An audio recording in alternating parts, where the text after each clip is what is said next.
My guest today is David Abramowitz, the Chief Technologist at Trend Micro Federal. David, thanks so much for taking the time. No worries. Thank you for having me. Appreciate it. Let me set just a little bit of context for our discussion today. Over the last 2 years, agencies have come to the stark realization that traditional cyber protections just won't hold up against the more sophisticated attacks and a workforce that isn't, quote unquote, behind the agency perimeter anymore. The Biden administration's Zero Trust Executive Order and implementation strategy became the accelerator for agencies to change their approach to securing their applications, their data, and of course, their networks. Agencies need to consider how best to use tools like continuous monitoring and how to integrate threat intelligence into those protections. These capabilities are part of how agencies are moving toward a highly adaptive approach to cybersecurity.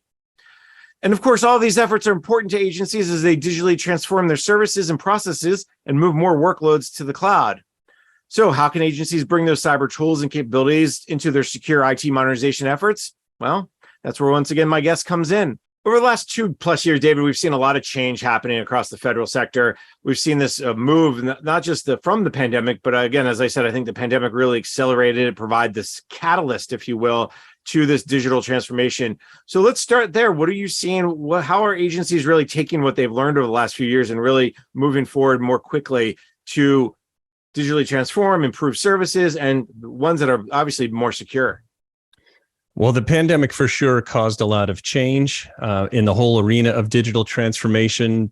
We're seeing a lot of companies that learned that their existing steady state deployments of technology didn't offer the resilience of a massive transformation. If you think about the way people use those services, whether they be things like state unemployment, other benefits, or just the general population making use of people in a live office who are now suddenly online, and the infrastructure just couldn't scale.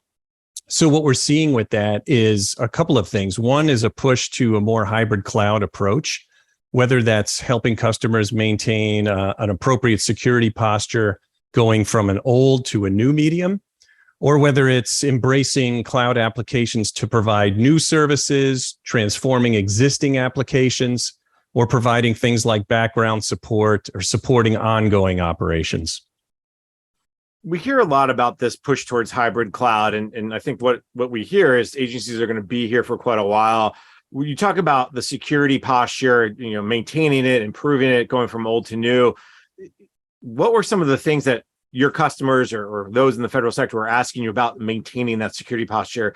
Because I think there's some concern of legacy technologies harder to secure potentially than some of the new cloud technology.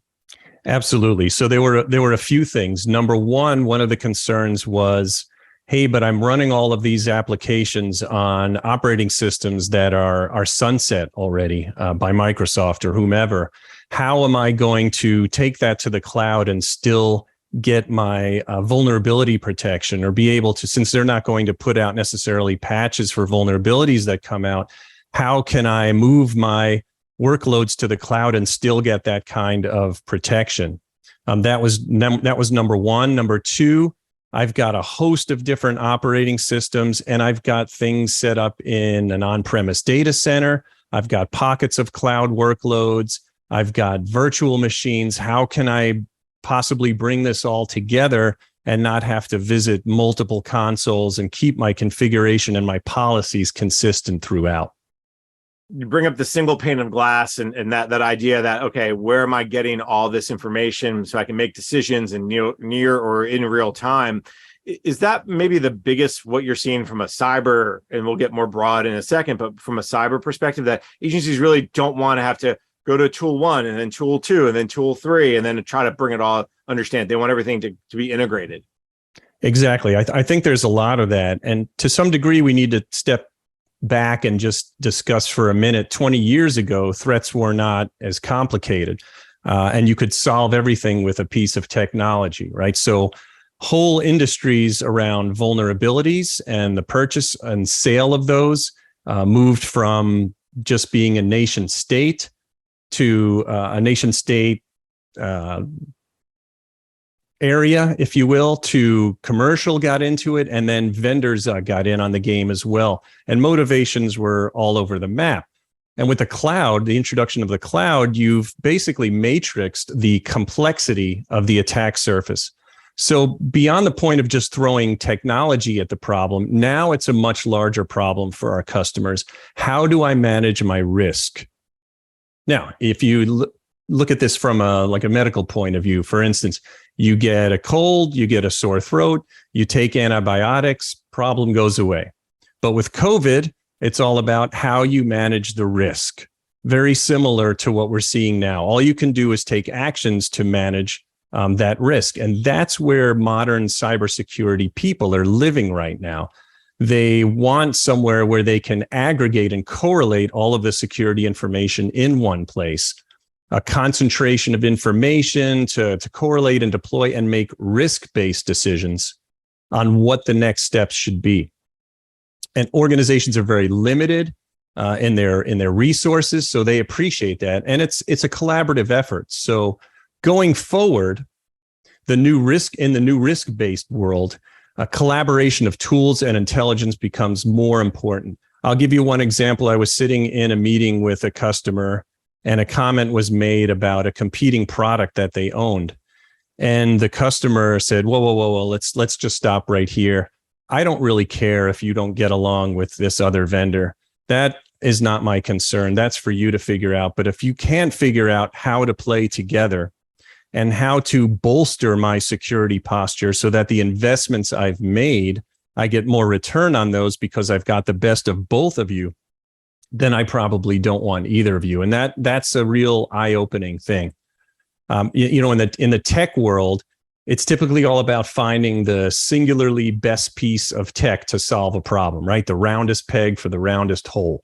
But in the risk-based approach, it's all about how you optimize a collection of tools and intelligence. If you think of this as a diversified stock portfolio, for instance. I love that analogy because you're right. A lot of times engineers specifically are those folks who are looking for that roundest peg in that round hole. But we're talking risk here, and there's no round peg ever in a risk hole because the risk is always changing. And I think that's a key piece to this conversation about how that risk is changing. The attack surfaces are growing. As soon as folks working from home, that added to the attack surface. Is that why they need to take this other approach? We'll get to zero trust later, but that this view of living in this hybrid world, this idea of how to manage risks has taken hold so in such a good way. Yeah, and that's part of the situation too. When you're assessing your risk, is getting a hold of that attack surface, because as you know, it's sprawled to no end. All kinds of different devices that are on the network and that are not located in the office location. So there is a very big effort to get behind discovering the attack surface, figuring out where the risk is, and remediating that risk. But it's all about that first assessment that's really important. And even the approach is different, which is why we split off our federal business from the commercial at Trend. If you think about commercial, mostly addresses protection of intellectual property, financial transactions, financial assets. Those are the things that commercial really focuses on. Public sector, on the other hand, is about safeguarding systems that provide critical services to save lives. Think about water, electricity, transportation, county health services that maintain stability and prosperity for the people. It's a very different approach. And you might think of one system for a commercial entity that just saves the money and helps the CISO determine the risk. Yes, important. On the other hand, in the public sector, we're talking about potentially safeguarding lives. And that's a very different approach to how that threat intelligence is processed. Big challenges are IT systems touching OT systems.